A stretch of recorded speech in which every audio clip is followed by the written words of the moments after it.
Иселувањето на младите од Македонија е еден факт пред кој што и боговите молчат, дури сите политички субјекти следејќи ја кампањата даваат различни решенија како да се спречи тоа. Вие начинавте сега дел од одговорот. Имате ли 1/4 од младите се иселени од државата. Попоразителен факт од ова нема. Јас сум човек кој што доаѓа од деловниот сектор. До сега немало премиери кои што доаѓаат од производството, од стопанството, за да покажат на дело дека навистина се може во оваа наша земја.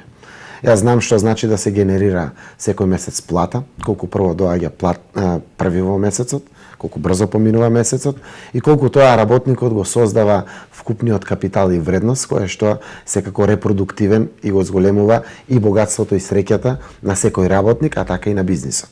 Бизнисмените тоа што ќе го остварат како профит се реинвестира порано или покасно во ново производство, во раст на работни места, во вкупен економски развој.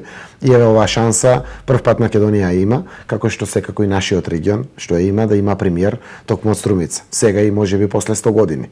Најверојатно ќе се има ваква можност да покажеме на дело човек од пракса која што доаѓа до вакви високи позиции на сите во Македонија дека навистина може од оваа наша земја да биде подобро и посрекно место за живење, можеби не веднаш да бидеме Швајцарија на Балканот, но подобро и посрекно од ова секако дека може. Кои се вашите сет социјални мерки? Вашиот носител на кандидатска листа во изборна единица 4 имаше пресконференција на која што спомна меѓу другото изголемување на породилното боледување, зголемување на износот за боледување на 85%, во делот на тие здравствени услуги, социјални мерки. Еве вака, генерално ќе се обидам да набројам неколку, многу се.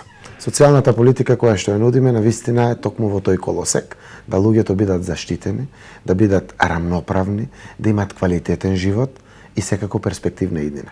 А тоа е пред се врзано со парите кои што треба да бидат повеќе во секое семејство. Ќе набројам неколку. Прво, ќе го вратиме работниот стаж за пензионирање, не само годините старост. Ќе воведеме државната социјална пензија за сите кои што наполниле 64 години мажи и 62 години жени, а немат стаж да може да имат државна социјална пензија. Тоа се многу граѓани, посебно во населените места, кои што никој не води грижа за нив. Социјалната помош, 40% ќе ја зголемиме. Не само еднократната социјална помош, не само месечната социјална помош, додатокот за трето дете, породилните боледувања, се што значи социјални трансфери, негата за трето лице, за хендикипираните лица, за 40% ќе биде зголемена. Ќе ја вратиме ефтината тарифа на струјата. 30% ќе ја намалиме радиодифузната такса. И за социјалните случаеви целосно ќе ја укинеме. Во делот на другиот пакет на социјални мерки, значи дополнително мерки каде што социјално загрозените лица ќе имат право на бесплатен театар, ќе имат право на бесплатно конзумирање на културата од секој аспект, ќе имат право на бесплатен превоз, ќе имат право на рамноправен третман да го конзумираат животот како и оние кои што се економски обезбедени. Најголемата работа која што за социјално загрозените ќе ја завршиме е тоа да обезбедиме веднаш и итно работни места за нив, за да не бидат зависници од милоста на државата, туку сами да обезбедат работни места. Реално имаме социјална политика која што дефинитивно има за цел да има поквалитетен живот на најсиромашните. Целта ни е побогатите да плаќат поголеми даноци, посиромашните да плаќат помали даноци. Преку данокот на додадена вредност 15% ќе враќа секое семејство на секои 3 месеци. Се тоа на што го плаќаме, денеска има ДДВ. 15% од тоа ДДВ ќе го враќаме назад. По сите основи, едниот дел е растеретување од сите давачки, другиот основ е враќање на парите назад кон граѓаните и на тој начин дефинитивно ќе ја подигаме класата сиромашна кон средна, за сметка на побогатите кои што ќе тежнеат кон средна класа. Да создадеме фер и праведно општество за сите.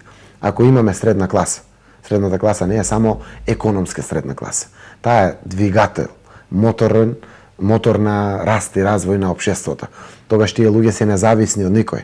Тие дебатираат, тие се одважуваат, тие се коректив за поквалитетно живење во општеството. Тогаш има и демократија, тогаш има и правда, тогаш има и рамноправна борба за поквалитетен живот на граѓаните.